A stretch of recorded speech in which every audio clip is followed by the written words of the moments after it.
Welcome to the JBJ Management Podcast, and today our guest is, in my opinion, the greatest county commissioner Dallas County or any of the 254 counties has had in the state of Texas, Commissioner John Wiley Price. Commissioner, thank you for being here. Appreciate it.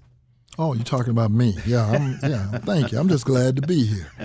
Are we all? I didn't know. Yeah, just glad to be in the air this high up. Okay. So let's just think about this. There are a couple of commissioners that come to mind when I think about county commissioners that have strong recognition. There was a brother in Amarillo.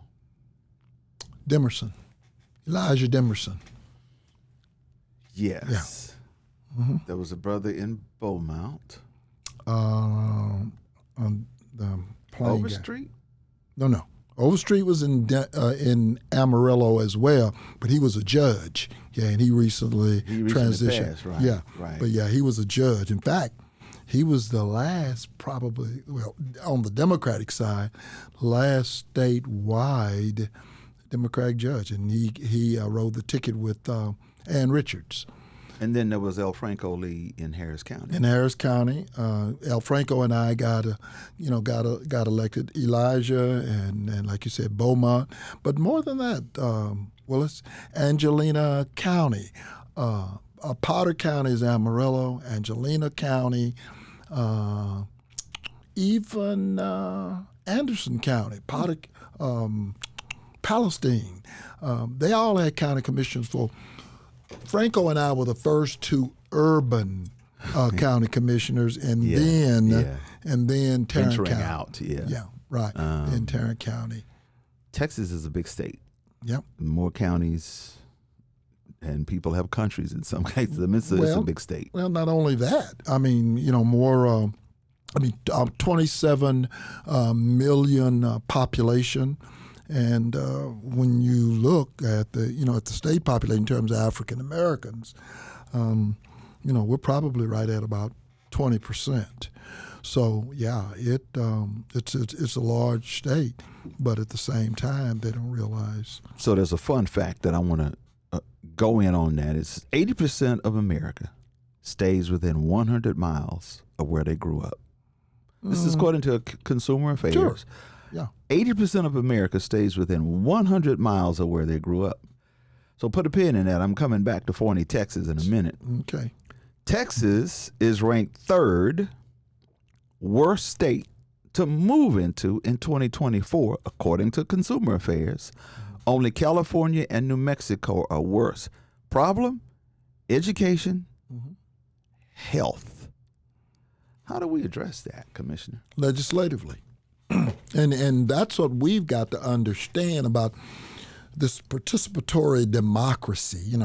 Democracy's on the ballot. Everybody gets all excited. What I call white folks manifesto.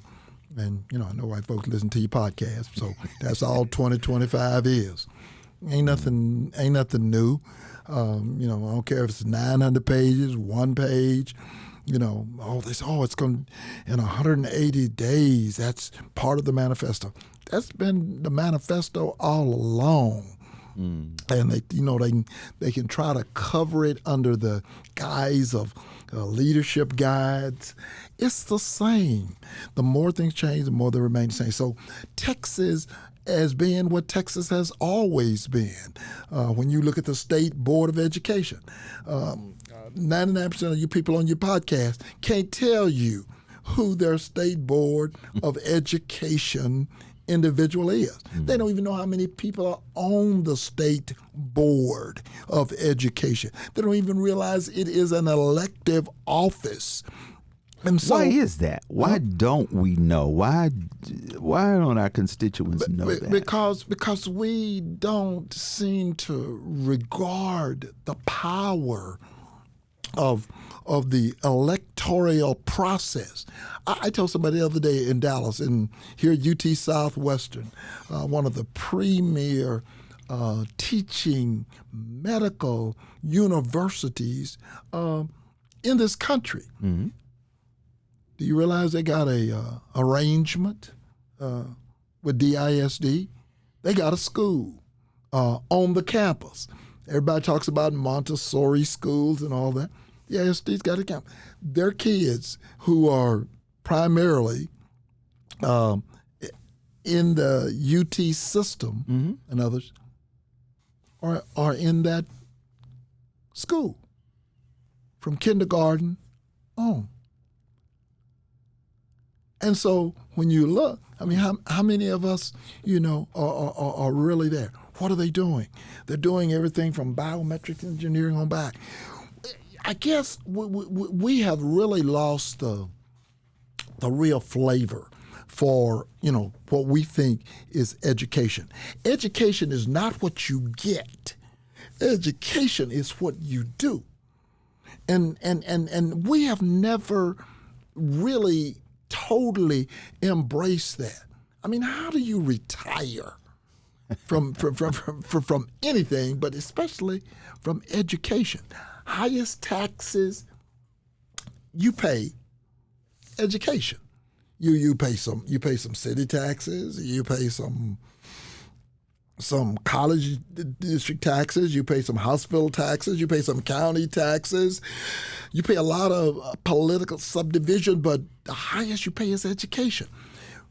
Which brings me to the point as to why this whole charter, or what they try to repurpose it, free voucher program.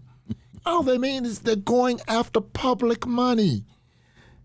That is a pot. There's a reason that guy wrote the governor a $6.8 million check to help him get the kind of legislators that is going to support free voucher. So do you see hope in the future? Nope. Not at all. We'll sleep at the wheel. People talk, it's interesting because, from 40 years ago, I was doing a nightly show called Talkback Liberation Radio, and my theme every night as I signed off for 10 years, wake up everybody. Everybody's not talking about woke. Well, you still not a woke. You sleepwalking. You playing. You don't understand. I say the same thing I said 40 years ago. Ross Perot is an acquaintance of mine. He has demonstrated and showed me support. He's got more money than I'm probably going to ever have. And I'm okay with that. But let me just tell you, because anytime, what's my boy Mark Cuban writes a $288 million transfer to the federal government on tax day, right? Hey, I'm okay. But Ross, like Mark Cuban, guess what? They got one vote. One. I got one. So at some point in time during this system, I don't need nobody to talk to me about equity. I got the power. It's the same thing God told Moses. It's in your hands. What? So I got, I got the power. And so if you check the Dallas County records, and I came to Dallas County when I was 18, check the Dallas County records. I've never, ever missed a vote. Not anything. Not a referendum, school, state, constitutional, not I call personality, and those are usually office holders. I don't miss it. But we as a community, we as African Americans, we do still make a difference in voting in Dallas. Let's focus on that for a minute. That's right. I recall you speaking at the groundbreaking of the new Dallas Convention Center, and you brought up the American Airlines Center, which was a brownfield site, which means it had been written off. The TXUs, Encores of the world said, hey, that's X. But a developer by the name of Ross Perot said, you know what, we can do something with that. And now when you look at the American Airlines setup, but what was key in that, in this community, and well, as we can talk about it in terms of it does, same way with DART. People forget there were car dealers here formed a group called SMART. Mm-hmm. They were against DART. Mm-hmm. And the same thing happened with the American Airlines Center and the support from everything from the Citizens Council to North Dallas. Hundreds of thousands of votes. But guess what? It came down to 147 votes. For where the Dallas Mavericks play right now. Not only where Dallas Mavericks play, but where the W Hotel is located. And by the way, the Stars play there, and the Mavericks play there. My point is that whole area. 147 votes. 147 votes. That came in the fourth quarter of a game between the Mavericks and I believe it was the New Jersey, whatever they are. Mm-hmm. Yeah. Ross Perot says to the team at the half, mm-hmm. Don't look like we're going to make it. It looks like we're going to Arlington or Louisville. Yeah, don't look like we're going to make it. But when the game was over, mm-hmm. the Southern Sector vote bought it in. Something similar happened on vote no, vote yes for the Trinity. Omni Hotel. Same thing, 2009. Yeah. I mean, you can go on and on. Can. Do we understand the significance that we do make and that we, because I'm leading up to the presidency right now. I'm leading up to that. How do you get folk to know that they have to register first? So you need to only register 30 days prior to voting. Correct. And then what does it take to get a person to go and take 8 minutes on a pad that they play a game on and just hit yes? If I knew that, I would have won the lottery. And, I may be catching up to Ross Perot by now. But, if I knew that, well, and I'll tell you, I'll challenge any elected official. I happen to be the ranking member of the Dallas County Commissioners Court. I happen to be the longest serving elected official in Dallas County's history. And I don't understand why we don't. Again, I'm back to that power of that vote, and as you said, it just takes a few minutes. And they've tried every way to dissuade us. I've even heard them talk about compression from what I call early vote. Taking it from why they need 2 weeks to early vote, which basically means you can go and vote on Saturday and on Sunday. You get a chance that first week to go, 14 days. So there's no excuse. There's no excuse. None. All barriers have been, they tried to play a game. Again, here we're all with the, our legislator. You can't vote straight ticket. Yeah, okay. So I add 2 or 3 more minutes. So to go down and hit all D's. Yeah. Right. Really? That's going to dissuade you when black folks had to do literacy tests. That's what these young folks don't even understand. How many hairs are there on a dog's back? Well, how many pounds of cheese in the month? That said, Commissioner, I remember my father taking me to go vote with him, and I didn't understand it at the time, but he wanted me to see that he had to pay to vote. He had to pay poll taxes. Poll taxes, right. I didn't understand it at the time. And again, see, I grew up, in 40. I never saw anybody vote. Never saw anybody vote. But I've got shirts because in my vintage collections, I got a set of poll tax. So I made T-shirts. Well, how? How do you not understand that kind of power? And every one of these votes, and I think one of the things that happens with us is we say we don't see the benefit with regards to casting my vote. I've had young people in this office tell me that. Yeah, they don't see the benefit. And unless they would Ray Charles or Stevie Wonder, how you not see the benefit? Just the fact that we can, we're participating. No, are we participating at the same level as everybody else? No, but that's part of the fight. I mean, like I said, I've been a commissioner for 40 years. I was with Judge Steele for 10 years. And I mean, I'm alive. And as I said, my challenge to other elected officials is that, you know what the Constitution says? If you are a commissioner in the state of Texas, in districts 1 and 3, and I happen to be 3, you run every 4 years. You're up for re-election every 4 years.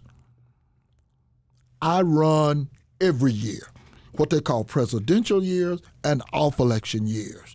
Opponent or no opponent, I run the same, primarily because I understand about connecting up the dots. But you've never been in a runoff. Yeah, first one, Elsie Faye Hagens and John. 1984 when you first ran. I'm talking about since you've been elected.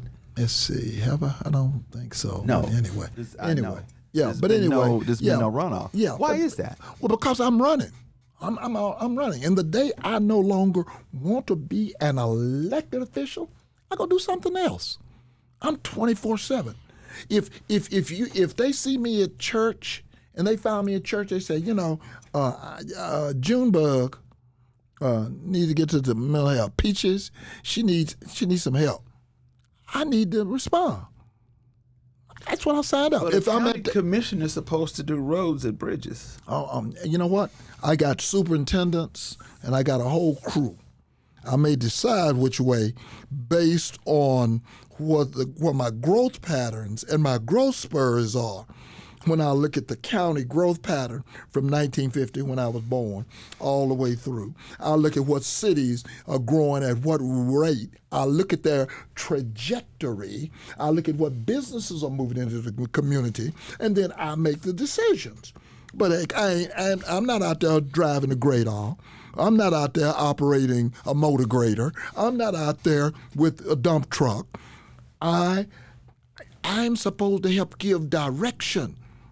And as a result, when I do that, like Wilmer is my city now, it's grown at 3 times the rate of Dallas County, proportionally. Most people don't realize that. So I'm going to sit out, I'm going to do all the homework.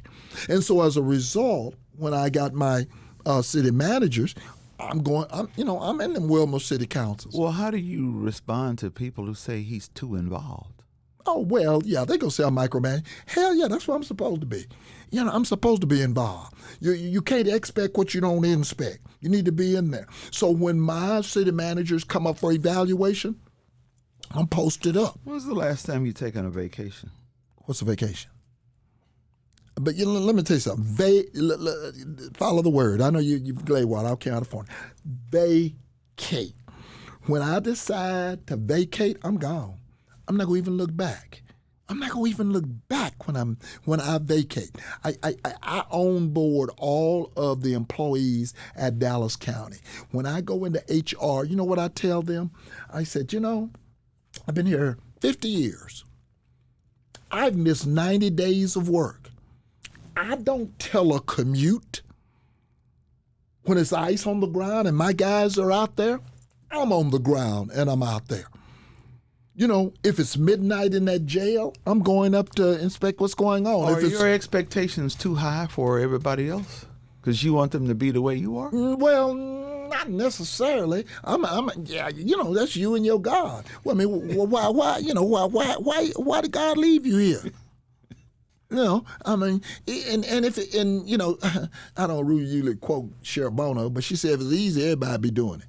I mean, what? I need to at least set the standard. I'm not going to ask you to do anything. You know, a friend of mine and I were talking about me picking up paper off the ground. You know, I cannot expect you to do something that I'm not going to do. How much longer are you going to do it? Until my energy. You know, I mean, look, you know, black folks are oppressed. Lord, thank you. I woke up this morning clothed in my right mind. Right. With a reasonable portion of health and strength, yeah, right. And the reasonable activity of my limb. Right. Hey, I've heard that prayer all my life. And you know what? I use it in the onboarding. You know, why did God leave me here? I'm still on mission. You know, I'm still in the will. And why do I have good, decent health? Well, if I say Donald Trump, you say what? I can't say it on the podcast. You know. You know. We're not regulated by that. But yeah, you know. I mean, other than the fact that he has got to be. I know white folks got to be embarrassed. This is the most idiotic person I've ever seen walking. I've never seen anything like it. Recently, Now huh? Well, recently he was at the National Association. Oh, I saw that. But you know what? No surprise. I was not surprised. I would have fired his consultant for having him go there. Oh, no. Go in that with that same message. No. Y'all missing the point. He was not playing to that audience. He didn't expect anything out of that audience. He was not playing to that audience. You know. I went up in the nest, and you know, I mean, really. So he comes back saying, "I was in there. And I handled it. I handled up." Can Kamala Harris beat him? Yeah, sure she can beat him. I'm gonna help her beat him, just like I helped Joe Biden beat his ass. Sure she can beat him. You know, and we got to say, I mean, you know, I mean. What do the numbers say? Because you treat this as a political science. I've always heard you say that. And this is not emotion. Right. Well, first of all, between that T-man and that V-man, they have offended everybody on the face of the earth except, you know, all white men and a few white women. White women are the largest voting bloc in this country.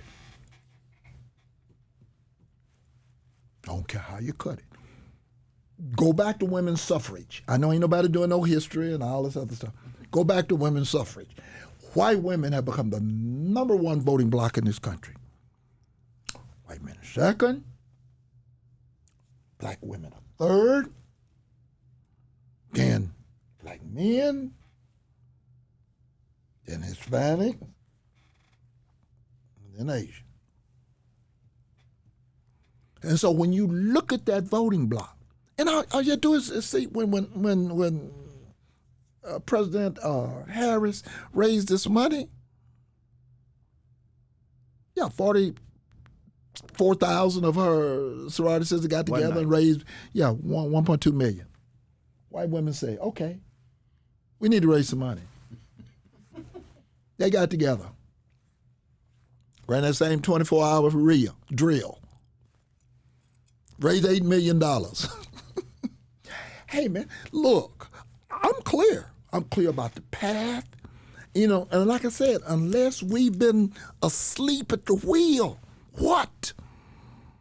You know, and I know they use things, democracy and the economy and all that. Man, this is just basic rights. Again, I'm back to that manifesto. In the manifesto, you know, it's interesting. Well, and they're talking about the first 180 days. Well, they've been doing it. They've been in practice drill all along. So 180 days from the time you were a kid. Yeah. So what else is different? You know. And so I guess what bothers me is that we don't see the urgency of now. I see everything as the urgency of now. You know, you can't outthink me. You can't outwork me. You know, I mean. When do you relax? When I go to sleep. And when I wake up, as my mama used to say, I go to sleep with my fist balled up and I wake up swinging. You got to figure out, it's going to be a fight. I mean, even if you just do biblical, you know, I saw a good fight, you know, and I kept the faith, you know. Girl, you don't even know what a fight was. So, I mean, my point is, do you know what a fight was? And are you willing to take the fight to them? Is Dallas ready for what projections people like Michael Morris say there'll be 12 million people here in the next 10 years? Are we ready for that? We got no choice. To borrow from somebody else, of course, they better get ready, get ready, get ready. It's coming. You know, that's like saying, you know, I mean, you know, are you ready? Ready or not? What is here that people are coming for? What's here? Everything. Opportunity. Opportunity. Opportunity. For black people? Yes.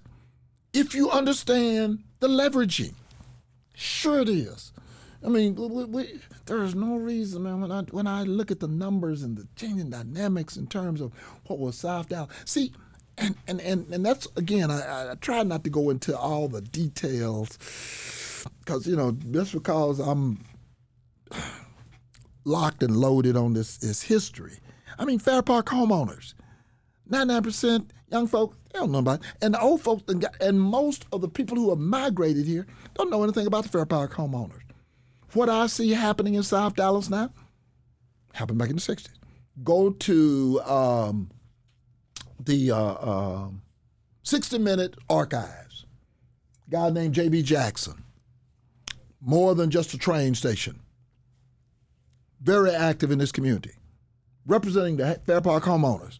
Where Fair Park took black folks' houses and extended the parking lot. Made national news.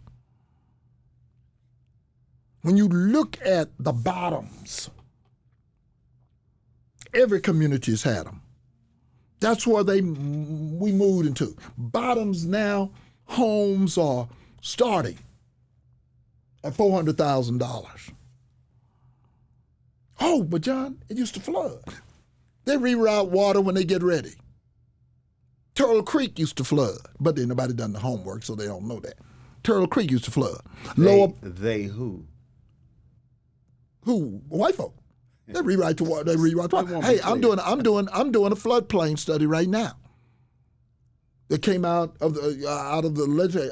I'm probably the only city north, and I tell my colleagues water flows south, and so now I'm doing a floodplain study with regards to how I take houses and roads and business out of the floodplain. You remap it. I said this several years ago, Commissioner, and I've said it now multiple times. In 1974, there were three things that happened, but we only talk about two. The Cowboys left the Cotton Bowl. Cotton Bowl. Mm-hmm. DFW Airport was completed, and 635 was completed. I may get a few of them wrong, but not many. Marsh Lane, Midway, Tollway, Montfort, Hillcrest, Park Central, Coit, Central Expressway, Abrams, Greenville, Plano Road. You get my point. I got it. You going around. You get to Mesquite. County Mall. There's a sign that says 635 ends. Mm-hmm. And never once do you turn left or right. You just keep driving, and for 25 years, it comes in and say 20, you can't exit the freeway. Mm-hmm.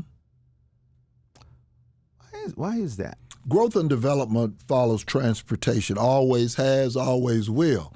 But again, I'm back to elected officials. Who makes those decisions? TxDOT is an agency, Texas Department of Transportation. They decide whether or not thoroughfares are raised or lowered, or what they call at grade. They decide if there are exit ramps. Back to my city, Wilmer. I'm right now working with TxDOT for the off ramp so that I can talk about putting a clinic in the area for medical purposes, because retail strategies say that that's an integral part. You got to be able to, to do it all. So when you look at my appropriation as a county commissioner, and there are really 32 cities. I say 31 combined, but nonetheless, 16 of those cities are in my district. 16 of those cities, 16 of the 30. You got half of the county? I got half the county. I got 70% of the area. The county is 955 square miles. 68 square miles is unincorporated. Everybody talks about, poor little Sand Branch. Sand Branch got 38, 40 people. And there's less than 2 or 3 square blocks. I've got 68 square miles. I got 10,900 people who live in the unincorporated area, have no water, and they do sewer. How do you get the water to them? Oh, you can. It's an impossible task. It's almost an impossible task. You can't spend. Even if you talk about the whole, I call it Sand Branch fiasco, to bring it from the city tap just to the town is somewhere between $6 and $8 million for 38 people, 100 people, crazy. So I got 10,900 people. They're moving in. They understand that, and they're paying county taxes. And what they basically say is, we moved out, we don't want to be bothered. I haven't figured out when we're going to do it, but we got to do part 2.